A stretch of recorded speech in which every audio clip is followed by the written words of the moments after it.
جب تم تھوڑا آگے نکلے تو تمہیں ایک شخص ملا تھا لوگوں کو برتن بھر کے دے رہا تھا. اس نے کہا ہاں ملا تھا.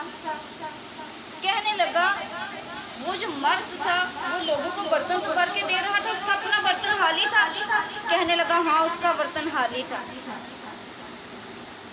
تو اس نے کہا کہ یہ بھی قیامت کے قریب کا وقت ہوگا, یہ اس وقت کے مولویوں کا حال ہوگا کہ لوگوں کو کہیں گے باعمل بنو, نمازی بنو, تہجد گزار بنو, تلاوتیں کرو, نیک بن جاؤ, سیدھے رستے پہ آ جاؤ, لیکن خود وہ بے عمل ہے, بے نمازی ہے, اس کے اندر دین نہیں ہے, اس کے اندر دیانت نہیں ہے, اس کے اندر ایمانداری نہیں ہے, وہ عہد کی پاسداری نہیں کرتا, پھر یہ قرب قیامت کا مولوی ہوگا. اللہ رب العزت ہم سے جو بھی کام لے اس میں ہماری نیت خالص ہونی چاہیے, ہمارے عمل میں کبھی دکھاوا نہ ہو. اب اس نے پوچھا کہ جب تم ذرا آگے نکلے, یہ بات تو بہت زیادہ یاد رکھنے والی ہے, عورتیں بالخصوص یاد رکھ لیں.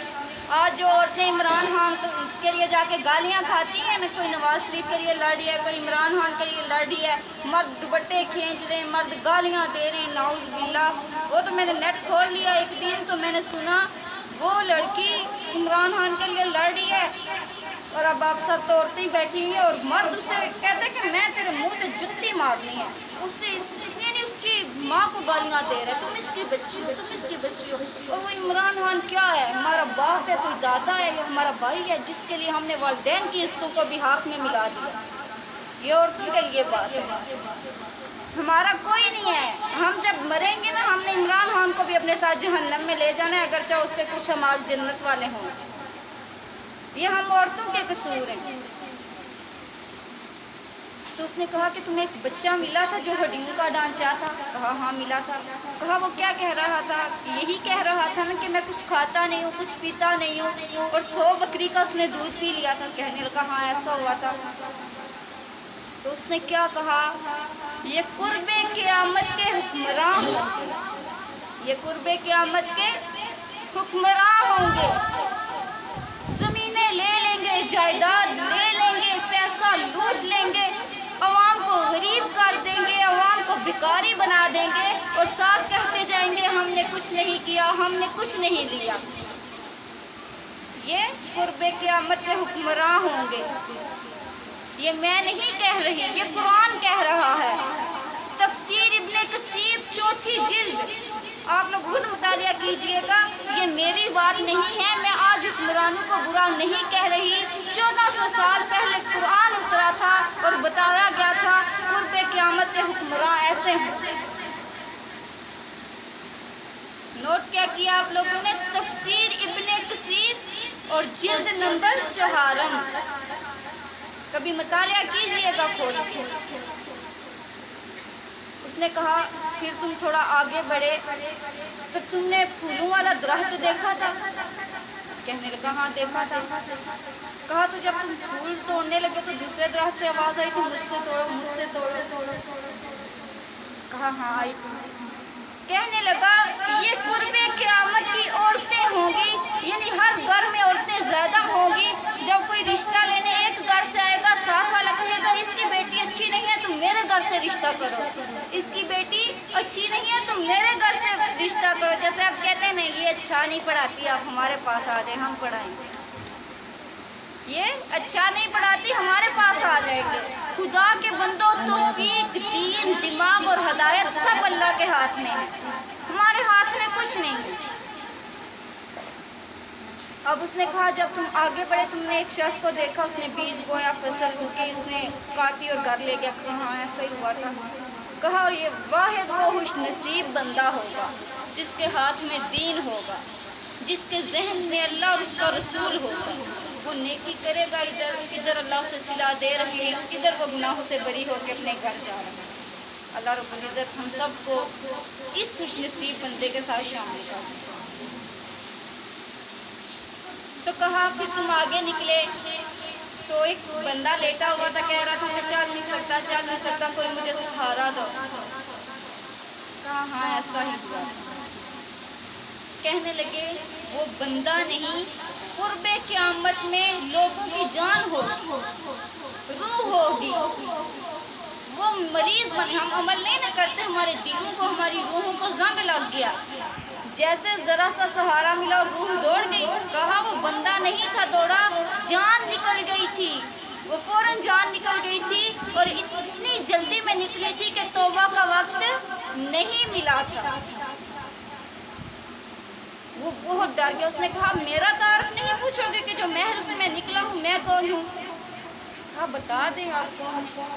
کہنے لگا بات سن، تیرے گھر کوئی شہزادی نہیں آئی تھی، میں اسرائیل ہوں، تیرے گھر میں آیا تھا، اور جو بندہ اٹھ کے دوڑ گیا تھا نا وہ تیری جان تھی جو اب نکلنے والی ہے، فوراً اس کی روح کھینچ کے نکال لی۔ اس نے کیا کہا تھا، جب میرا دل کیا میں تب توبہ کروں گا، لیکن توبہ کا وقت نہیں ملا۔ بارہا کہا گیا توبہ میں دیر نہ کرو، توبہ میں دیر نہ کرو۔ ہم کہتے ہیں کہ تھوڑے اور بوڑھے ہو جائیں توبہ کر لیں گے، تھوڑے اور چلو یہ دن گزر جائے اگلے دن توبہ کر لیں گے، تو ہمیں یہ بھی نہیں پتا کہ میں یہاں سے اٹھ کے وہاں تک جا سکوں گی کہ نہیں جا سکوں گی، میں توبہ کر سکوں گی کہ نہیں کر سکوں گی۔ تو اتنے ہم گناہوں میں پھنس گئے ہیں، ہماری روح بھی ایسے کھینچ لی جانی ہے اور ہمیں بھی توبہ کا وقت نہیں ملنا۔ تو بچیوں سے کیا کہنا یا بیٹوں سے کیا کہنا، والدین سے گزارش کی جاتی ہے کہ اپنے بچوں کو سیدھی راہ پہ چلائیں، انہیں دین کی باتیں سکھائیں۔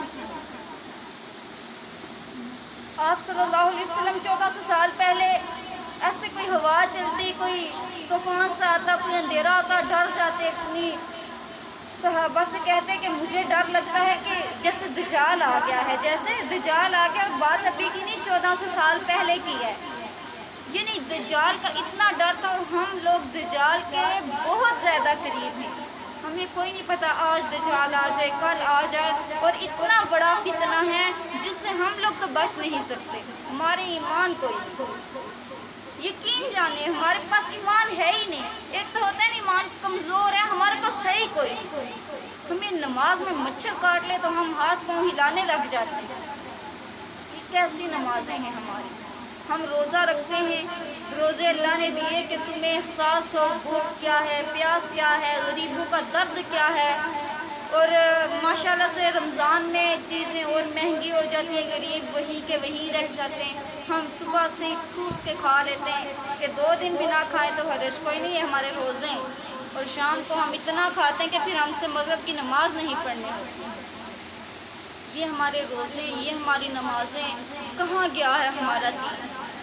ہمارے نبی نے تو کہا تھا الصلاۃ قرۃ عینی، نماز میری آنکھوں کی ٹھنڈک ہے، تو ہم نے تو اپنے نبی کی آنکھوں کی ٹھنڈک ہی چھین لی ہے۔ ہم جو پورے سال میں ربیع الاول میں نکلتے ہیں نا یہاں پٹیاں باندھ کے یا رسول اللہ یا حبیب اللہ، ہم عاشق رسول ہیں، ہم نے یہ بچوں کو ادھر ماں باپ نے اسٹیکر سے وہ لگوائے ہوتے ہیں، پٹیاں بندھوائی ہوتی ہیں، جھنڈے پکڑے ہوتے ہیں، جی نعرے لگاؤ۔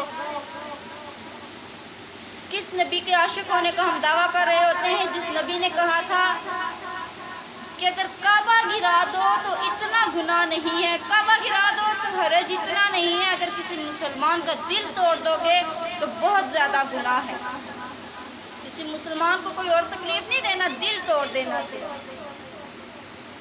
اور ہم وہ جو 12 ربیع الاول کو جوان لڑکے نکلتے ہیں نا بڑے نعرے لگاتے، جنہوں نے سال میں کبھی نماز پڑھی نہیں ہوتی، وہی صاحب ہے نا کھڑا کر کے کسی سے نماز کا طریقہ پوچھ لو تو نماز کا طریقہ نہیں آتا، یہ جا کے نعرے لگاتے ہیں ہم عاشق رسول ہیں۔ اور عاشق رسول اتنے بدتمیز اور بےہودہ ہو آپ کہ وہاں ٹریفک بند کر دی ہے، وہاں سے بزرگ جا نہیں سکتے، لوگوں کی راتوں کی نیند حرام ہے، اور کہا گیا ہے کہ اگر بندہ سو رہا ہو پاس قرآن پاک نہ پڑھو۔ تم کیسے عاشق ہو؟ اس عاشقی پہ تو لعنت ہے۔ یہ کیسی عاشقی ہے میرے نبی سے؟ وہ تو عاشقی تھی، میرے نبی نے کہا نماز پڑھو، نماز نہیں پڑھی، روزہ رکھو، روزہ نہیں رکھا، پردہ کرو، پردہ چھوڑ دیا۔ نبی نے کہا صراط مستقیم پہ چلو، اور ہم جہنم کے راستے پہ چل پڑے۔ نبی نے کہا جس نے بدعت کو ایجاد کیا وہ جہنمی ہے، ہم نے میلاد جیسی بدعت کو نکال لیا۔ نبی نے کہا کہ گناہوں سے بچنا ہے، اور ہم سارے کے سارے گناہوں میں چلے گئے۔ یہ کیسا عشق ہے؟ یہ کیسی محبت ہے؟ یہ محبت نہیں، یہ لعنت ہے، یہ بدبختی ہے۔ اگر عاشق بنے میلاد کی ہم ہلاکت، یہ ہلاک نہیں ہے، ہم تنقید بھی نہیں کرتے کہ فلاں بریلوی ہے، فلاں دیوبندی ہے، فلاں وہابی ہے، فلاں سنی ہے، ہماری بلا سے کوئی جو بھی ہو، ہمیں کوئی پرواہ نہیں ہے۔ ہم کیا کہتے ہیں کہ ہم سب اللہ کے بندے اور اس کے رسول کو ماننے والے ہیں، لیکن کیا ہے ہم خلاف کس کے ہیں کہ میلاد ابو بکر نے نہیں کیا، اور ابو بکر کا عشق دیکھو، سانپ نے پاؤں پہ ہر جگہ ڈسا لیکن پاؤں نہیں ہٹایا کہ میرے نبی سو رہے ہیں، یہ ابو بکر کا عشق ہے۔ عمر کا عشق دیکھو، عمر نے اپنا مال، اپنی اولاد، ہر چیز جو ہے اللہ کے راستے میں لگا دی اور اللہ کے محبوب کے ساتھ کھڑے رہے۔ عمر کا عشق دیکھو، جس نے 22 لاکھ مربع زمین بھی اس پہ حکومت کر لی، جس نے 10 سال تک حکومت کی اور جس کے بارے میں مشہور ہو گیا کہ عمر 10 سال اور حکومت کرتا تو اس روح زمین پہ کوئی کافر باقی نہ رہے۔ وہ عشق تھا۔ عثمان کا عشق دیکھو کہ فرشتے حیا کرتے ہیں عثمان سے، یہ ان کا عشق تھا، لیکن ابو بکر نے میلاد نہیں بنایا، عمر نے یہاں پٹی باندھ کے نعرہ نہیں لگایا یا رسول اللہ۔ عثمان کو اللہ کے نبی نے 2 بیٹیاں دی تھی اور کیا کہا اگر 40 بیٹیاں ہوتی تو عثمان کے نکاح میں دے دیتا۔ عثمان نے میلاد نہیں منایا، اور جنت کی عورتوں کے سردار فاطمہ کا شوہر علی، اس نے میلاد نہیں منایا۔ ہم کہاں کے عاشق رسول، کہاں جنہوں نے کبھی نماز نہیں پڑھی، جنہیں درود شریف کے سیدھے الفاظ نہیں آتے، جن کے روزے میں نیت خالص نہیں ہے، جہاں ہماری رگ رگ سے دکھاوا ٹپک رہا ہے، ہم عاشق رسول بننے چلے گئے ہیں۔ یہ عاشقی نہیں ہے، ہم دوزخی بن گئے۔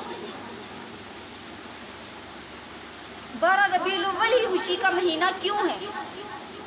12 ربیع الاول کو تو محمد صلی اللہ علیہ وسلم کی وفات ہوئی تھی، گویا ہم ان کی وفات کی خوشی منا رہے ہیں، نعوذ باللہ۔